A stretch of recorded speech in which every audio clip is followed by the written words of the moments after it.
sempre uma alegria estar com você, poder estar aí na sua casa e conversarmos sobre temas que informam, que orientam, que edificam a nossa vida.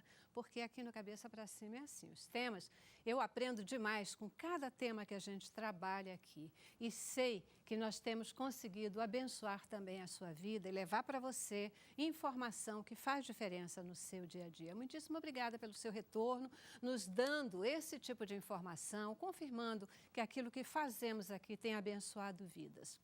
Essa é a nossa missão e por isso é muito bom saber que estamos atingindo os nossos objetivos. Rede Boas Novas de Televisão leva até você a sua programação, não só pela televisão, mas também pela internet, no site www.boasnovas.tv. É assim, pela televisão e pela internet, que a gente consegue chegar até você em qualquer lugar do Brasil ou do mundo. E a gente pode afirmar com segurança que, seja qual for o lugar em que você estiver, nós estamos aí, pertinho de você, podendo compartilhar com você toda a nossa programação. Isso a gente consegue fazer porque temos parceiros. Nós não trabalhamos sozinhos. Não é fácil a gente ter uma televisão 24 horas por dia no ar. Mas temos parceiros que fazem a diferença. E é por isso que a cada dia aqui eu não posso deixar de registrar o meu agradecimento a você, querido semeador de boas novas, você que faz diferença. Que Deus abençoe a sua vida, que Ele possa atender os desejos do teu coração e que Ele possa manter a tua visão de que quando você semeia aqui, você está semeando no reino de Deus. Que Deus abençoe você. Nós o que podemos fazer é orar por você e isso nós fazemos todos os dias. E você que ainda não é um semeador, mas que também tem sido abençoado com a nossa programação, fica aqui o nosso desafio, tá bom? Nosso desafio diário. Eu não desisto. Nosso desafio para que você se torne um semeador, para que você não fique com a bênção só para você. Quando Deus nos dá uma bênção, Ele dá para que a gente possa abençoar outras pessoas também. Então, nós contamos com você. Seja um semeador, liga agora, 2126-300 ou entra no nosso site, o www.boasnovas.tv e venha se tornar um semeador também. Venha fazer parte do exército de semeadores de boas novas. Não permita que Deus deixe você fora daquilo que Ele está preparando para o Brasil e para o mundo. E um dos instrumentos que Ele tem usado, pode ter certeza, são as redes de comunicação. Que Deus abençoe você. Vem para o Exército de Semeadores, 2126-300 ou www.boasnovas.tv. A osteoporose, ela é uma doença metabólica que afeta, que atinge os ossos. Embora ela seja mais comum nas mulheres, mas ela atinge também os homens. As pesquisas indicam que no futuro muito próximo, 33% das mulheres, elas estarão acometidas pela osteoporose. E se não tivermos cuidado, até 2050, essa doença pode se tornar uma epidemia. Uau! Isso é sério e nós precisamos fazer alguma coisa. Mas como mudar esse quadro? O que precisa ser feito? A primeira coisa é a gente entender mais sobre essa doença. Tem cura? Será que é uma doença genética? No Cabeça para Cima de hoje, nós queremos conversar e trazer para você informações sobre a osteoporose. Conosco, um time de especialistas que você vai conhecer logo depois do nosso informativo. A osteoporose é uma doença metabólica sistêmica que acontece com todos os ossos. É caracterizada pela diminuição progressiva da densidade óssea e o aumento do risco de fraturas. Estima-se que a proporção da osteoporose para homens e mulheres seja de 6 mulheres para um homem a partir dos 50 anos e 2 para 1 acima de 60 anos. Aproximadamente 1 em cada 3 mulheres vai apresentar uma fratura óssea durante a vida. Os locais mais afetados por essa doença são a coluna, o pulso e o colo do fêmur. Entre os fatores de risco que podem levar à osteoporose, destacam-se o histórico familiar da doença, deficiência na produção de hormônios, alimentação deficiente em cálcio e vitamina D, sedentarismo e o tabagismo. Aproximadamente 75 milhões de pessoas têm osteoporose na Europa, Estados Unidos e Japão. No Brasil, já são cerca de 10 milhões de pessoas. Pois é, né? Os números não deixam a gente mentir. Uma doença que está aí, está crescendo e, por incrível que pareça, o estilo de vida moderno, ele é um dos fatores que pode provocar e aumentar o índice da osteoporose. A gente precisa conhecer mais sobre essa doença porque a informação ela pode provocar mudanças, né? E para isso a gente vai fazer o programa de hoje, trazer mais informação para você, ajudar você a entender como é que a doença chega, como é que a gente pode enfrentá-la e quem sabe a gente pode mudar essa história e evitar que ela se torne uma epidemia nesse futuro próximo que as pesquisas indicam por aí. Aqui no estúdio eu recebo a Laura Mendonça, ela que é médica reumatologista da UFRJ, é também coordenadora do Núcleo de Doenças Osteometabólicas e Osteoartrite. Ela também é pioneira em densiometria óssea. Acertei esses nomes complicados, menina? Acertou, parabéns. Realmente não é fácil de falar. Muitíssimo obrigada por você estar aqui, alocando tempo para a gente conversar meu. sobre a doença, viu? É uma doença que a gente tem que cuidar mesmo, né, Laura?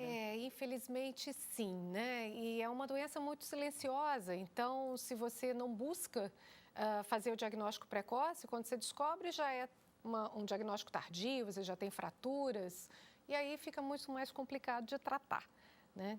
Então, perfeito. Daqui a pouquinho eu quero saber se pode reverter esse quadro, tá né? certo. Tratar significa só cuidar ou a gente pode reverter e acabar com ela? Já, já.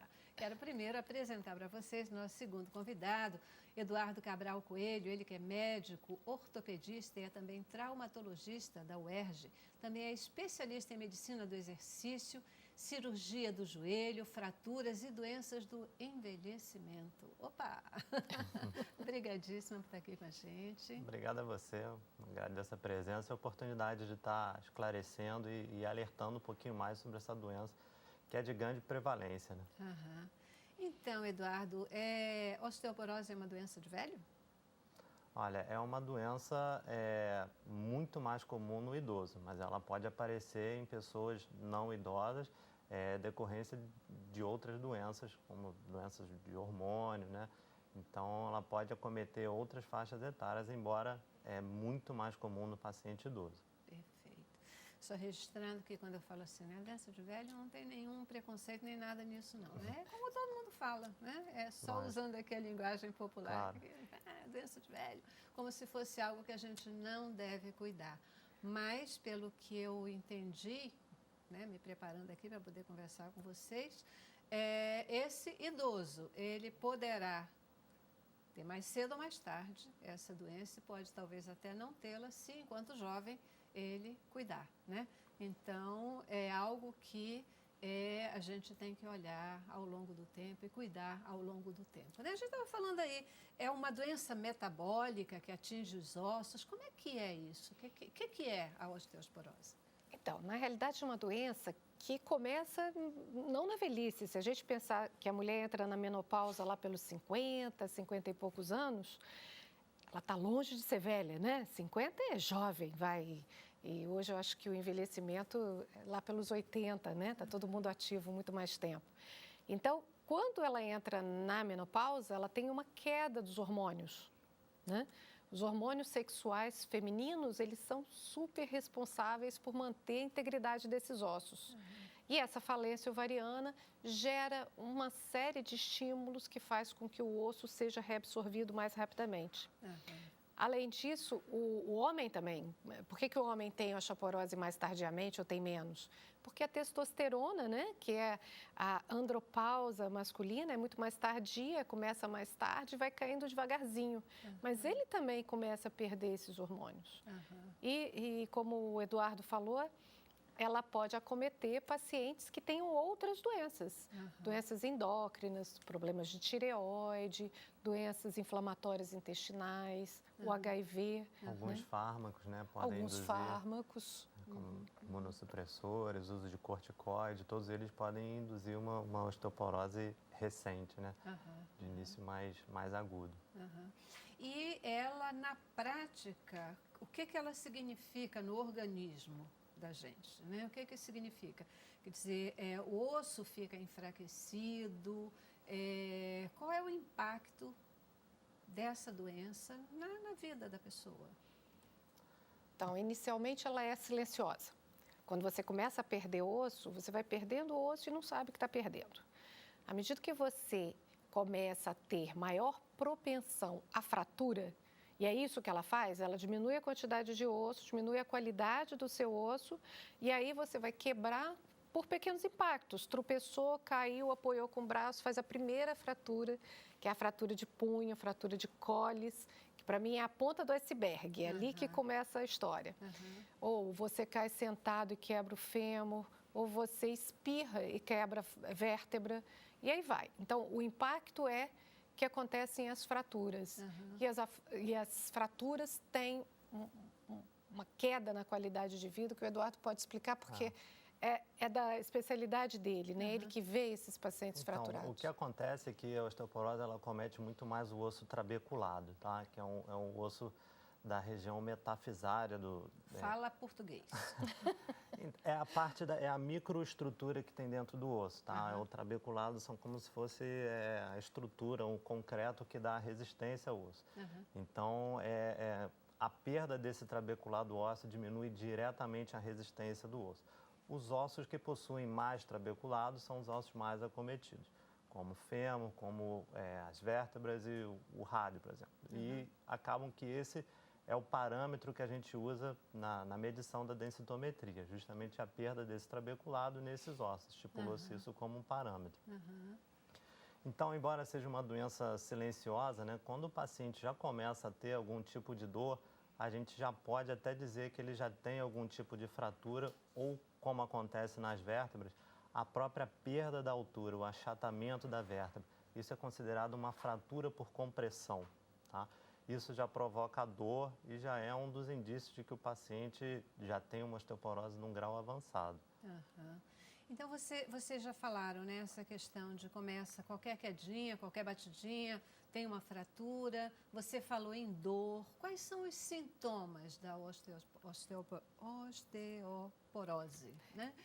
Quais são os sintomas que normalmente se tem e a partir de que idade eles aparecem? Os sintomas, basicamente, são os decorrentes da fratura. Até que você tenha a fratura, você é assintomático. Às vezes você tem um pouco de dor óssea, aquela dor difusa que corre na perna, nos braços, pode ser decorrente do metabolismo ósseo aumentado. Mas, geralmente, o que a gente tem é que, com as fraturas vertebrais, o paciente vai perdendo a altura de maneira significativa. Perder um pouquinho de altura, 2, 3 centímetros, faz parte do envelhecer saudável, não é problema. Mas quando você começa a perder 5, 6 centímetros e ficar com aquela corcova que a gente chama, né, aquela hipercifose dorsal, esse nome lindo, que é a corcova de viúva, que a gente cansa de ver senhorinhas na rua, isso daí já é sinal de que a vértebra está acunhando, né?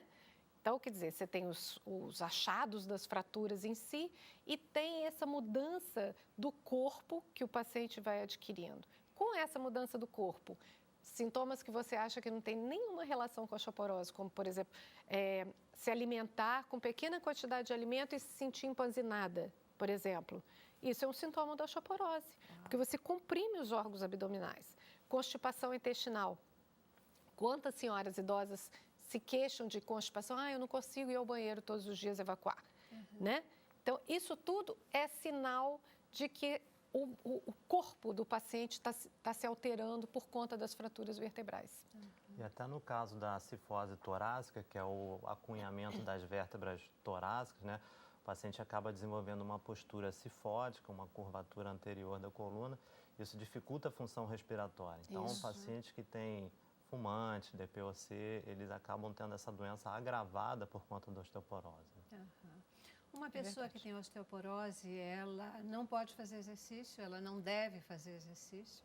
Não, pelo contrário, ela deve fazer atividade física, obviamente com controle, com um programa específico para ela, com as suas necessidades, mas a atividade física hoje a gente sabe que é um dos pilares para o tratamento da osteoporose. Então, o osso ele precisa de estímulo para sintetizar mais osso. Então, o osso sem estímulo, ele não produz osso. Então, a atividade física, e hoje a gente tem uma tendência a indicar até atividades de resistência, né? Não só uma caminhada leve, uma hidroginástica, mas sim atividades com peso, com carga. Isso é um estímulo essencial para a síntese óssea. Perfeito.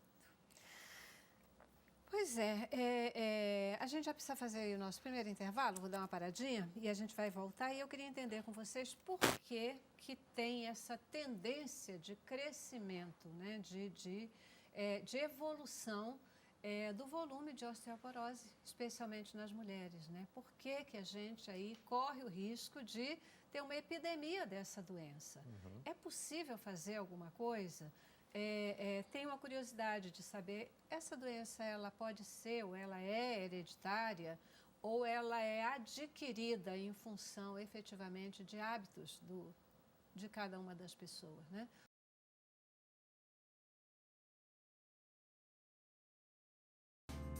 Cabeça pra cima.